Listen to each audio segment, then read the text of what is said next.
2023's Meg 2, The Trench is swimming to a theater near you. So in honor of the film's release, I will be reviewing it for you today, but first I'll be reviewing 2018's The Meg. I'll be getting into the plot synopsis, the cast, then the positives and the negatives. Then I'll repeat that for Meg 2, The Trench. Then I'll end with my ranking of both films. So without further ado, let's get into my reviews for The Meg and Meg 2. 2018's The Meg follows Naval Captain Jonas Taylor and a gaggle of scientists as they attempt to hunt down and kill a prehistoric megalodon before it hunts down and kills them. In the cast as Naval Captain Jonas Taylor, we have Jason Statham. As the leader of the research organization, Dr. Minwei Zhang, we have Winston Chow. As his daughter, Su Yin, we have Bingbing Li. As her daughter, Mei Ying, we have Shuya Sophia Kai. As the billionaire funding the program, Jack Morris, we have Rainn Wilson. As Mac, we have Cliff Curtis. As Jax, we have Ruby Rose. As DJ, we have Paige Kennedy. And the last person I'll mention for the sake of time is Olafur Dari Olafsson as the Wall. Getting into my review, starting with the positives, then the negatives, then I'll get into my review for Meg 2. First positive of the film is going to be the action. Whether it be the action with the humans, the Meg, or both at the same time, it's all entertaining and fun while being intense and slightly terrifying. As far as the action goes, I think there's rarely ever a dull moment when it comes to it. But getting away from the action, I think the next positive is going to have to be the cast. I think every actor involved definitely held their own with this movie, whether it be the dialogue or the action scenes. As far as standouts go, I think Bingbing Li is definitely up there. Ruby Rose and Paige Kennedy are also fun additions to the cast. I also really like Cliff Curtis in here. I think he does a pretty great job. Winston Chow is another standout. But at the end of the day, those aren't the cast members that people are really watching this movie for. They are watching it for Jason Statham. Jason Statham is one of those actors that could get away with literally any role. He could do anything and look cool doing it. And there's no exception when it comes to this movie here. He is absolutely badass in this film. Whether it be in the action scenes or just the scenes where he's getting those cheesy one-liners that he tends to get in films, it all works because it's Jason Statham. I wouldn't necessarily say he carries the film, but I also wouldn't say he doesn't carry the film. I honestly think that if Jason Statham wasn't the lead in this film, the film probably wouldn't be as good. But then going back to my first positive, the action, I really don't think the action would have worked as well had it not been Jason Statham either. So I guess at the end of the day, when it comes to the action and the acting, the best part of both is Jason Statham. But the last positive I have is with the visual effects. I don't think the visual effects are groundbreaking by any means. The shark doesn't look photorealistic.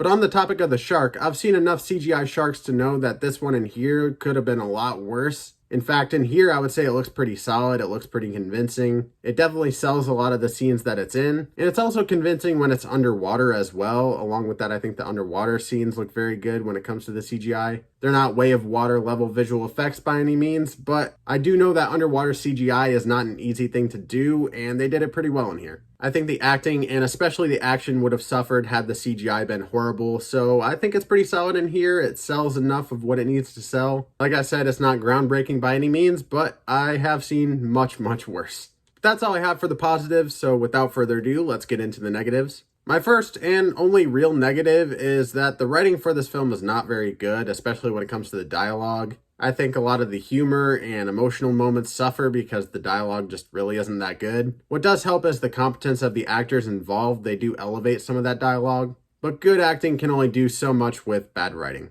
Along with that, it seems like a lot of characters in here just make really dumb decisions for no reason. They also have some dumb opinions. Then you got your typical plot holes in there. Overall, the biggest problem I have with the writing is when it comes to the characters and the dialogue. Rather than the story, I think the writing for the story is pretty solid. But yeah, overall, the only big negative for this film is the writing.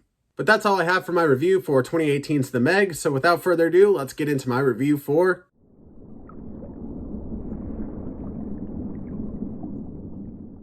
2023's Meg 2, The Trench follows once again Jonas Taylor and a gaggle of scientists. This time they're trying to stop an illegal underwater mining operation while trying not to be killed by the people running it. Oh, and there's megalodons. As far as returning cast goes, of course, Jonas Taylor, once again played by Jason Statham. Shuya Sophia Kai comes back as Mei Ying. Cliff Curtis returns as Mac. And Paige Kennedy returns as DJ. As far as new cast members go, I'll just mention a few. We have Jing Wu playing Mei Ying's uncle, Juming Zhang. Probably pronouncing this name wrong, but we have Milisanthi Mahunt as Regas. And another name I'm probably going to pronounce wrong is Sergio Perez Macheta as Montez. Getting into my positives, I have to be honest, the positives I have with this film are the same positives I had with the first. But the thing I will say is the positives in this film aren't as big of a positive as they are in the first one. I still think the action is pretty solid, the acting is pretty solid, especially from Jason Statham. The visual effects are still solid, I still have seen worse. But when it comes to positives, similar to the first one, that's all I really have.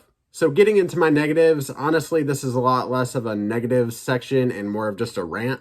But I'm going to say it right now, a big negative of this film is that there's barely any Meg in the film. You probably get 15 to 20 minutes tops of Meg, and that's about it. And the film is almost 2 hours long, so that's just great.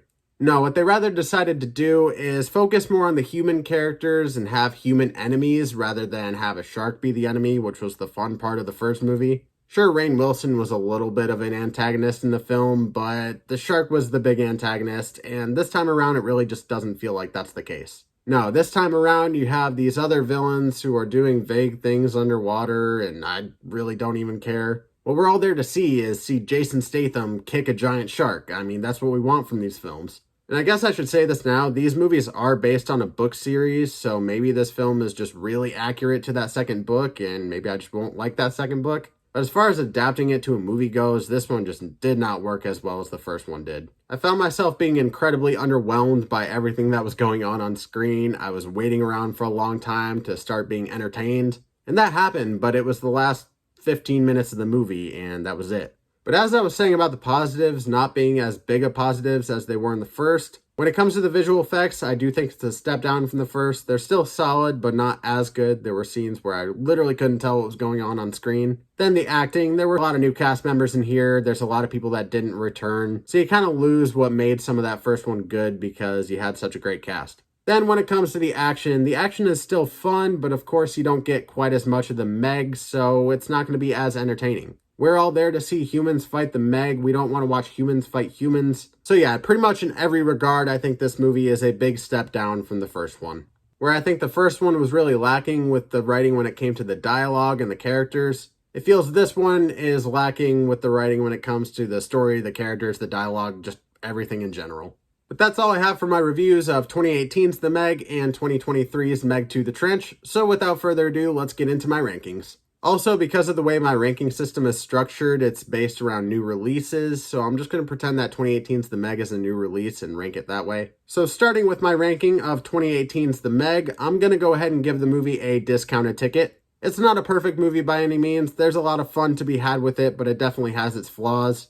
But when it comes to 2022's Meg 2 The Trench, I'm going to go ahead and give the movie a free ticket. This movie is not really worth your money. It's not really worth seeing on the big screen, not even really worth seeing at home. And it's definitely going to be a contender for my top 10 least favorite films of 2023. But those are just my opinions on The Meg and Meg 2, and I would love to hear your opinions down in the comments below. Have you seen one or both of these films? What did you think? Did you love them? Did you hate them? Are you in the middle? Have you not seen them? Are you planning on watching any of them anytime soon? Why or why not? Really, any comments you have for me, I would love to hear from you. I respond to as much as I can. But do me a favor and use the like button as bait, use the subscribe button as a makeshift raft, and ring the notification bell to attract the Meg.